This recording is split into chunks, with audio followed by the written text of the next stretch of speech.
नमस्कार दोस्तों, आपका हमारी YouTube चैनल में स्वागत है। आज मैं आपको बैसाख मास में बड़ पीपल और आंकड़े के पेड़ को सींचने की कहानी सुनाने जा रही हूँ। अगर आपको ये कहानी पसंद आई तो कमेंट बॉक्स में भगवान विष्णु की जय अवश्य लिखिए। साथ ही अगर आप मेरे चैनल पर नए हैं तो मेरे चैनल को सब्सक्राइब कीजिए और बेल आइकॉन पर क्लिक जरूर कीजिए, जिससे हमारे वीडियो के नोटिफिकेशन आपको मिलते रहें। अब सुनिए ये कहानी। नर्मदा नदी के तट पर एक छोटा सा गांव था। उस गांव में एक बुजुर्ग वैश्य दंपत्ति रहते थे। उनके 2 बेटे और 2 बहुएं भी थीं। बुजुर्ग वैश्य का रोज का नियम था कि वो रोज नर्मदा नदी पर स्नान करने जाते और वहीं स्नान के बाद 1 लोटा जल लेकर सूर्य देव को जल अर्पित करते, फिर बड़ पीपल और आंकड़े के पेड़ को सींचते। यह उनके रोज का नियम था।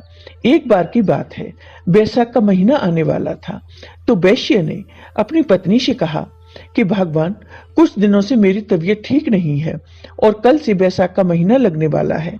मुझे लगता है कि मेरा नर्मदा नदी के तट पर स्नान करने का नियम टूट जाएगा। तबीयत खराब होने के कारण मैं वहां नहीं जा सकता।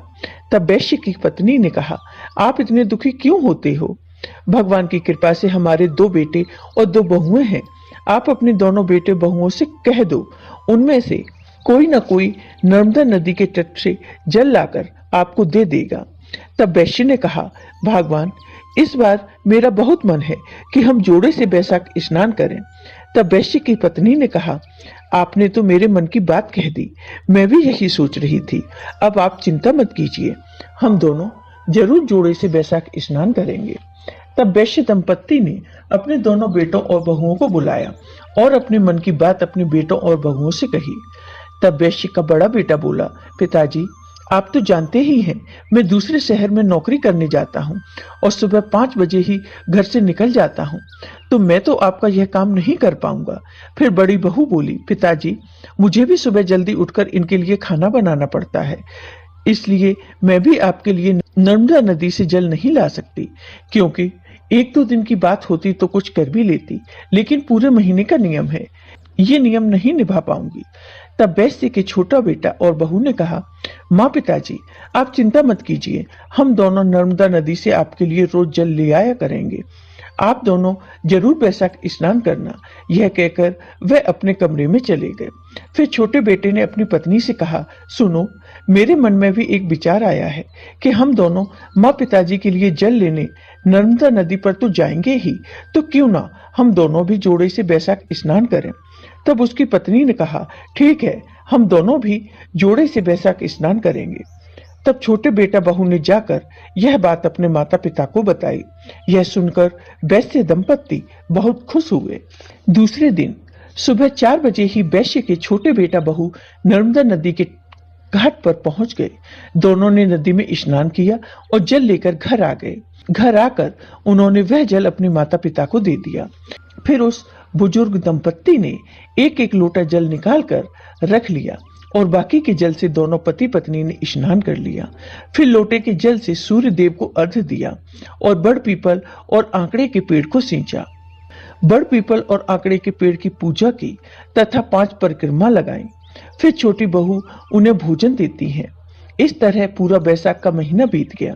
जब बैसाख पूर्णिमा का दिन आया तो बुजुर्ग दंपत्ति ने छोटे बेटा बहू से कहा, तुम दोनों ने भी हमारे साथ बैसाख स्नान किया है, इसका संपूर्ण फल पाने के लिए हमें 2 जोड़ा ब्राह्मण दंपत्ति को भोजन कराना होगा। तब उन्होंने अपनी छोटी बहू से कहा, बहू, तुम कल बढ़िया सा भोजन बनाना और 2 जोड़े ब्राह्मण को गांव से बुलाकर ले आना। हम उन्हें भोजन कराएंगे और दक्षिणा भी देंगे। तब बेटा बहू ने कहा, ठीक है, आप लोग जैसा चाहते हैं वैसा ही होगा। फिर सुबह छोटी बहू जल्दी उठी और खाना बनाया। भोजन तैयार करने के बाद गांव में ब्राह्मण ब्राह्मणी को बुलाने गई तो रास्ते में उसे 2 ब्राह्मण और 2 ब्राह्मणी आती हुई दिखाई दी।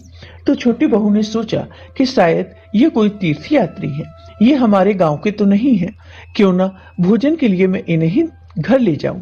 फिर छोटी बहू उनके पास गई, उन्हें प्रणाम किया और कहा, हे ब्राह्मण, आज बैसाख पूर्णिमा के दिन हमारे सास ससुर जोड़े से 2 ब्राह्मण ब्राह्मणियों को भोजन कराना चाहते हैं। कृपया आप मेरे साथ भोजन करने के लिए मेरे घर पर चलिए। तब वो ब्राह्मण ब्राह्मणी बोले, बेटी, हम तो तीर्थ यात्री हैं, हमें भोजन मिल जाए इससे बड़ी क्या बात हो सकती है। फिर बहू उन ब्राह्मण ब्राह्मणी को अपने घर लेकर आई, उनके लिए भोजन परोसा, सबने भरपेट भोजन किया। फिर वैश्य दंपत्ति ने उन्हें कपड़े और दक्षिणा दी, उन ब्राह्मण ब्राह्मणी ने उन्हें आशीर्वाद दिया। फिर वैश्य दंपत्ति ने अपने बेटा बहू से कहा कि इनके चरण धोने के लिए जल लेकर आओ। बेटा बहू जल लेने चले गए और बुजुर्ग दंपत्ति उनके पैर पोंछने के लिए कपड़ा लेने कमरे में चले गए। वो ब्राह्मण ब्राह्मणी और कोई नहीं बल्कि भगवान राम, सीता तथा भगवान विष्णु और माता लक्ष्मी थे। वो ब्राह्मण ब्राह्मणी का वेश रखकर वैश्य दंपत्ति और उनके बेटा बहू को बैसाखी स्नान, बड़ पीपल और आंकड़े के पेड़ को सींचने का पुण्य फल देने आए थे। वो वहां से अंतर ध्यान हो गए। जैसे ही वैश्य दंपत्ति और उनके बेटा बहू वहां आए तो वहां कोई नहीं था, लेकिन उन्होंने देखा कि उनका घर अन्न धन से भरा है। उन्हें बहुत आश्चर्य हुआ। उन्होंने उस जगह देखा जहां वो लोग बैठे थे, तो देखा कि जहां भगवान राम और सीता बैठे थे वहां भगवान राम के चरण तथा धनुष के चिन्ह थे, और जहां माता सीता बैठी थी वहां मोहरों की थैली थी, और जहां भगवान विष्णु बैठे थे वहां चक्र का चिन्ह था, और जहां माता लक्ष्मी बैठी थी वहां हीरे मोती सोने चांदी के आभूषण की ढेरी थी। यह खबर पूरे गांव में फैल गई तो वैश्य दंपत्ति के घर सब लोग देखने आए कि यहाँ भगवान प्रकट हुए हैं। वैश्य दंपत्ति के बड़े बेटे बहू को यह पता चला तो उन्हें बहुत दुख हुआ कि अगर हम भी वैशाख स्नान करते और माँ पिताजी को नर्मदा नदी के जल लाकर देते तो हमें भी भगवान के दर्शन होते। फिर वैश्य दंपत्ति ने गांव वालों से कहा कि वैशाख मास में स्नान करने, बड़ पीपल तथा आंकड़े के पेड़ को सींचने से घर की दरिद्रता दूर होती है तथा घर में सुख समृद्धि का वास होता है। तो हे पीपल देवता, हे वैशाख देवता, जैसा सुख आपने वैश्य दंपत्ति को दिया वैसा ही सबको देना। जय हो भगवान विष्णु की। आपको ये वीडियो पसंद आया हो तो कमेंट बॉक्स में कमेंट करके जरूर बताइए। साथ ही मेरे वीडियो को ज्यादा से ज्यादा शेयर करिए। धन्यवाद दोस्तों।